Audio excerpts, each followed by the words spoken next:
মুঠতে ধ্বংস ধ্বংস ধ্বংস উঠি অহা নৱপ্ৰজন্ম একেবাৰে ধ্বংস। আপোনাৰটোৱে হওক বা মোৰটোৱে হওক, কিছুমানে কয় আৰু কিছুমানে নকয়।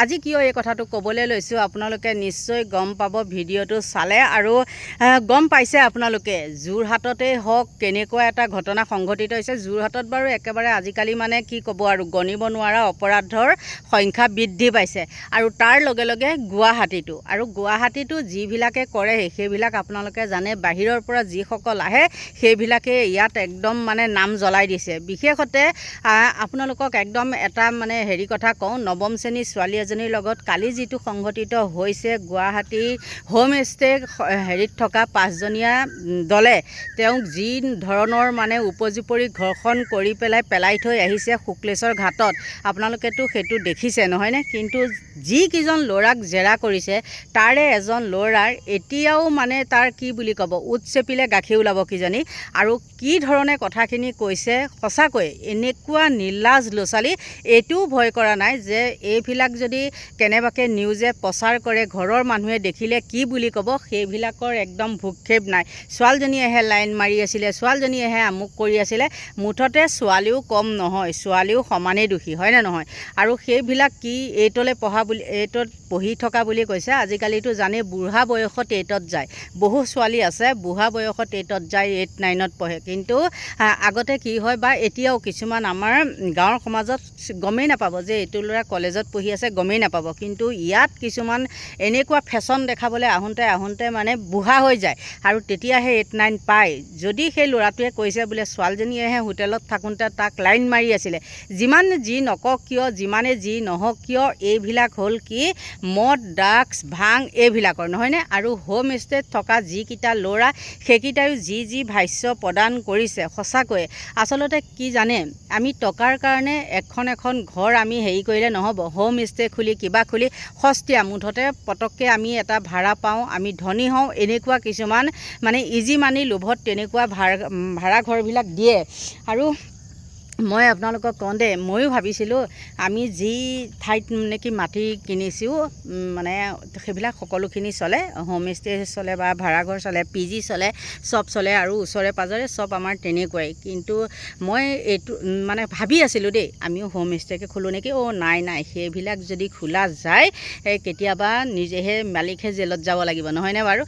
ঠিক তেনেকুৱাই এই ঘটনাটো। আৰু বহু লোকে কয়, মই কওঁ শুনক, বহু লোকে কয় যে মিয়াবিলাকেহে বেয়া কাম কৰে, মিয়াৰ বাদে অসমীয়াই কিন্তু কেতিয়াও বেয়া কাম নকৰে। এতিয়া যিসকলে মিয়া পুকৰত অকল কামুৰি থাকে, মোকেই মিয়া প্ৰেমী মিয়া নিহে কত কি কয়। এতিয়া মই তেওঁলোকক কওঁ শুনকচোন, যিটো নেকি কালি সেই ঘটনাটো সংঘটিত হ'ল, ইয়াৰ আগতেও গড়চুকৰ ফালে দেখিছিলে নহয়, সেই 12-13জনীয়া এটা, সেইটোও হ'ল একদম পূৰা আমাৰ খাটি মিয়াখিনি যে চব ক'বা ৰাভা মিৰি কিবা কিবি এনেকুৱা কিছুমান টাইটেল থকা দাস এনেকুৱা আছিলে, হয়নে নহয়? এতিয়া যিকেইজনে এই মানে হোমষ্টে সেই ছোৱালীজনী 8ম শ্ৰেণীৰ ছোৱালীজনীক নি পেলাই সেই তাত মানে কি বুলি কয় ফেঞ্চি বজাৰ তাত শুক্লেশ্বৰ ঘাটত পেলাই থৈ আহিছিলে, সেইকেইটাৰ টাইটেলকেইটা আপোনালোকে চাবনে? যিসকলে মিয়া কয় সেইসকলে চাব দেই। কি আছিলে জানেনে? 1 নম্বৰটো আছিলে পৰমেশ্বৰ নাথ, দ্বিতীয়টো হ'ল হীৰকজ্যোতি দাস, বিশাল বৰুৱা, লক্ষ্যধৰ নাথ। হোম ষ্টেত নিশা কুকাণ্ড কৰি গুৱাহাটী শুক্লেশ্বৰ ঘাটত পেলাই দিছিল নাবালিকাক। ভয়ংকৰ কাণ্ডৰ পিছতে অভিযুক্তক গ্ৰেপ্তাৰ, দদৰা আৰক্ষীয়ে গ্ৰেপ্তাৰ কৰিছিলে তেওঁলোকক। এতিয়া কওকচোন, যিসকলে যে মিয়াৰ পুকৰত কামুৰি থাকে, মিয়া বুলি কৈ থাকে, এইসকল কি মিয়া নেকি বাৰু? এইসকল নাথ হওক, বৰুৱা হওক, দাস হওক, এইখিনি কি মিয়া নেকি? হয় না নহয়? এইখিনি মানে কি বুলি কয়, আপোনালোকৰ ভাষাত ক'বলৈ গ'লে গৰু খোৱা মিয়াই বেয়া কাম কৰে, হয়নে? এতিয়া সেই চিকেন খোৱা মিয়াখিনিয়ে এতিয়া এয়া কি কৰিছে সেইটোৱে ক'ব লাগিব নহয়। এইখিনি চিকেন খোৱা দাস নাথ, এয়া চিকেন খোৱা, গৰু খোৱা নহয়। কিন্তু তেওঁলোকে কি কাম কৰিলে? গতিকে মুখখন থাকিলে বুলিয়ে যিকোনো কথা ক'লে নহ'ব, গম পাইছেনে? অকল যে মিয়াইহে এইবিলাক বেয়া কাম কৰে সেইটো কেতিয়াও হ'ব নোৱাৰে, গম পালে নহয়? আৰু বহুত আছে কথা, এতিয়া ক'লে কথা লাগে লেঠা, হয়নে নহয়? কিন্তু মিয়া যিখিনি কৈছিলে, যিবিলাকে বেছি মিয়া পুকৰত লাগি থাকে সিহঁতৰ সন্তানেই হ'ল আকৌ এইসকল, গম পাইছে? যিসকলে এনি টাইম মিয়া বাংলাদেশী মাৰি থাকে সেইসকলেই এয়া।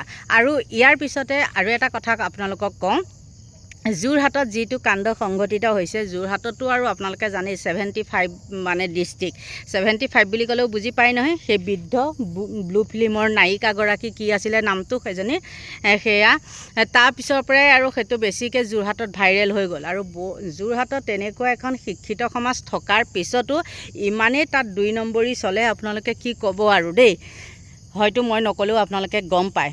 কালি পৰহি যিটো ঘটনা সংঘটিত হ'ল, নিজৰ প্ৰেমিকাক একেবাৰে কি কৰিছে, আইফোন দিবলৈ নিজৰ ঘৰতে ডকাইতি ৰচনা কৰি পেলাই সেইটো জেললৈ গৈছে।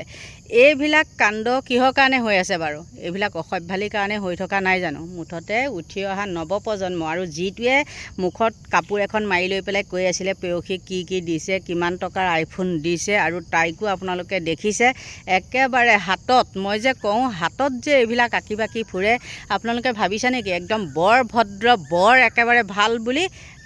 নকওঁ আৰু, সেই তেনেকুৱাই ইজি মানি মানে লোকে দিয়া নিজৰ পকেটৰ টকা খৰচ কৰি পেলাই, কিন্তু সেইবিলাক নবনায় হাতে মায়ে, গম পাইছা নাই? সেই ইজি মানি লোভতে সেইবিলাক কৰে, ইটোক ভাল পাব সিটোক ভাল পাব, তেনেকুৱা। আজিকালি ছোৱালীতকৈও সেই আদহীয়া বুঢ়ীসকলেও সেইটো, ইটোক ধৰিব পইচা ল'ব, সিটোক ধৰিব পইচা ল'ব, লোকৰ পিছত ঘৰ সংসাৰ শেষ হয়। বন্ধু বান্ধৱীসকল, সেইখিনি আছিলে ক'বলগীয়া। আৰু আপোনালোকে মোক বেয়া পালেও পাব, ভাল পালেও পাব, যিখিনি কৈছোঁ একেবাৰে সঁচা কথাটো কৈছোঁ, মিছা কথা একেবাৰে মই কোৱা নাই। আৰু মিছা কথা ক'লেও আপোনালোকে গালি দিব, সঁচা কথা ক'লেও গালি দিব, যি কৰে কৰি থাকক। আপোনালোকৰ পৰা এতিয়া লৈছোঁ বিদায়, বাই বাই।